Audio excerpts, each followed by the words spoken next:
Ursula von der Leyen, Relaciones UE-China en un punto de inflexión. I want to raise a question to President von der Leyen. You said in your meeting with President Xi that EU-China ties are at inflection point, and you raised concerns from the EU side. But my question is, what is that the EU is willing to do to really maintain this relationship stable and sustainable? Thank you. Yeah, indeed. I used the term that we are at an inflection point. It is an important relationship that we have. But to be successful, we need to see more progress on the issues that are challenging for us. So important is to listen to each other and to find pragmatic solutions. And you might know that we have several high-level dialogues.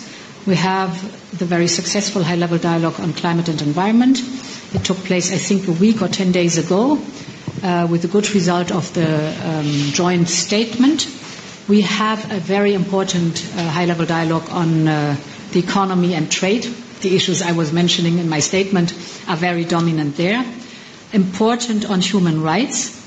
And we launched today, as I said, the new export supply mechanism that looks at export controls and makes sure that there are no bottlenecks, no slowing down the process of delivering critical raw materials that are under the export controls to the companies that need it. So very pragmatic, but it's important to listen to each other because then you can often dissolve prejudices.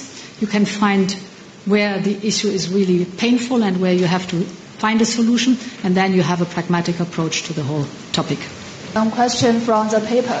And we all know that there are many differences between China and the EU. We have different social system, different culture and history, and also we have some different views on some bilateral and international issues. So my question is, as we mark our 50th anniversary, how can we keep this divergence from our cooperation and communication in the future? Thank you. Well, by dialogue.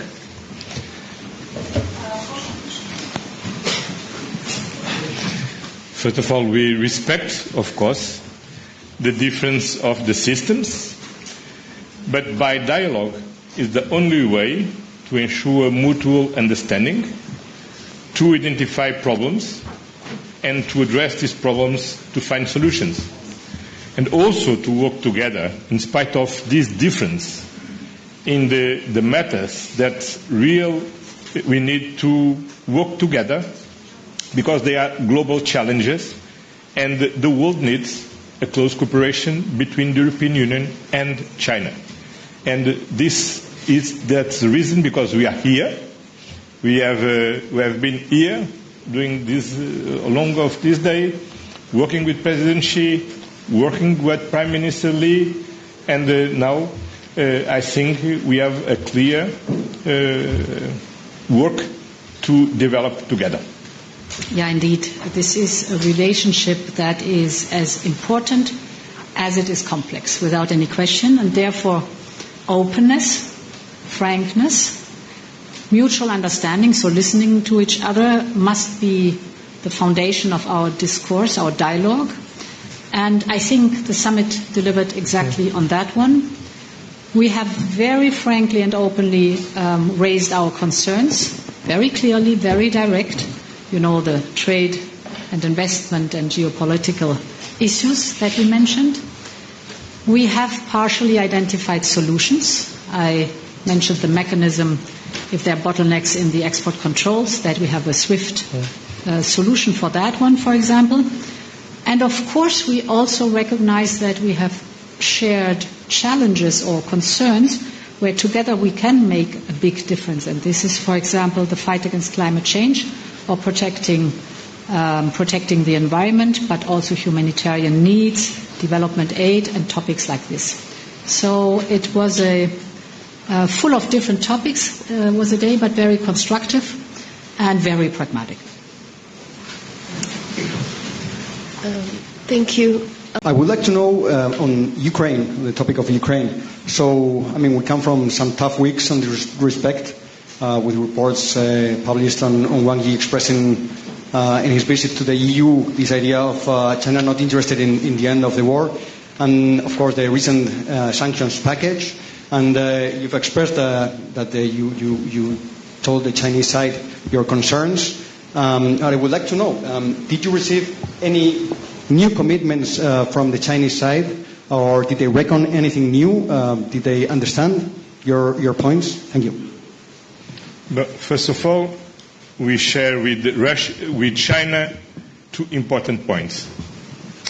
First of all, the European Union and China, we uphold the United Nations Charter, and namely the values of sovereignty, territorial integrity, and respect of the international recognized borders. And several times China expressed the same position about this war in the United Nations, and recently voted the resolution presented by several member states of the European Union in the General Assembly.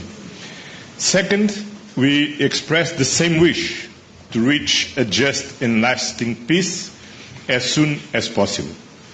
And we had the opportunity to express first our conviction that China, as a permanent member of the Security Council, has a special responsibility to influence Russia to stop this war, to accept an unconditional ceasefire, and to go to a fair negotiation with Ukraine.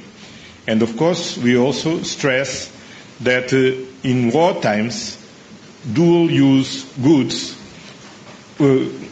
often are used as enablers of the war.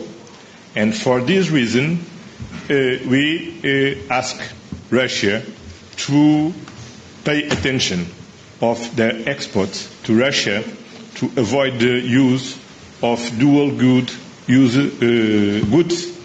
for war purposes. Yeah, indeed. We have been very clear on that topic. China has an influence on Russia, like the European Union has an influence on Ukraine, and that it is our expectation that China uses this influence to make sure that Russia is coming seriously to the negotiation table. Like we in the European Union don't even have to use our influence because President Zelensky has already offered and is at the negotiation tables and offered to sit down and negotiate seriously with Russia. In those negotiations then, I fully acknowledge that two sovereign countries decide on what they want to discuss and how they want to discuss and what the outcome in the very end is. But important is that we have a ceasefire and that the negotiations at the table take place. There is a true and genuine willingness to find a solution and to end the bloodshed. My question from AFP is European leadership talks about balancing its trade relationship with China, but there have been no signs of a shrinking deficit with European markets heavily dependent on imports from China. I haven't understood. Sorry, but Can you repeat the question, please? Sure. My question is that European leadership talks about balancing its trade relationship with China, but there have been no signs of a shrinking deficit, with European markets still heavily dependent on China for materials in technology and energy and other manufacturing components, while also lobbying for these loosened export restrictions on rare earths. So what are some practical steps that the EU plans to take to address the $360 billion trade deficit with China, and can you provide any glimpse into the time frame of that? Thank you.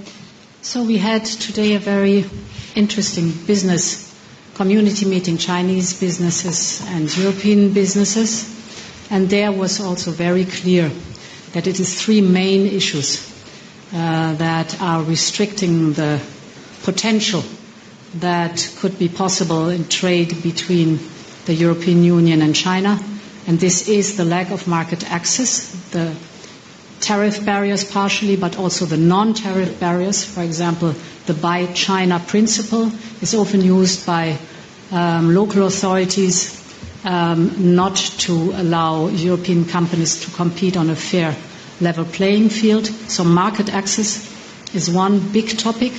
The second topic is indeed the export controls, or let's say the reliability of supply chains. And here the reliability of supply chains is very much focused on the topic of critical raw materials, permanent magnets, rare earths, for example. Here I think the summit showed that we can find practical solution, that there will be more transparency about the speed of allowing the export license to function, more speed in delivering on these critical raw materials to the companies. And if there is a delay, a critical delay, we have now established a mechanism where the companies can immediately ask us to mediate and to find out why there's a delay on the delivery of the critical raw materials to the companies. So a very pragmatic step forward in one of the major topics the companies in the European Union are complaining about. And as I said, if it comes to the Chinese market, it's mostly the access to the market that is demanded. That's it for tonight. Thank you for attending this press conference. Thank you.